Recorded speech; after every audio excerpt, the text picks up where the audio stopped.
Hey guys, welcome back to my new video. তো আমি আজকে এসেছি পানবাড়ি কালী মন্দিরে। তো আজকে লোক একদমই কম আছে। তো বাইরে থেকে তোমাদেরকে দেখাচ্ছি, এটা পানবাড়ি কালী মন্দির। তো যাই হোক, এখন আমি ভিতরে যাব। তো গেটটা আটকানো আছে, তার মধ্যে দেখি একটা ছাগল এখানে গ্রিলের ভিতরে মাথা দিয়ে আছে, কিন্তু ছাগলটা হয়তো পুরো অসুবিধাতে আছে, বাইরে হইতে পারতেছে না। তো ছাগলটাকে আগে বার করি, ঠিক আছে? তো গেটটা আটকানো আছে, গেটটা এখন খোলার পর ভিতরে যাই। লোক একদমই নাই, কিন্তু মন্দিরটা ভীষণ সুন্দর। আমি তোমাদেরকে বলে ব্যাখ্যা করাতে পারবো না, মন্দিরটা এত সুন্দর। তো তোমরা দেখলেই বুঝতে পারবে।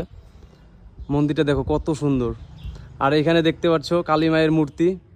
আর এই মন্দিরের প্রত্যেকটা পোস্টের মধ্যে ঠাকুরের যে কোনো ঠাকুরের ছবি আছে, ঠাকুর দিয়ে রেখেছে। দেখেছো কত সুন্দর মন্দির। এখানে যে প্রদীপ জ্বালায়, এখানে প্রদীপগুলো আছে এখানে।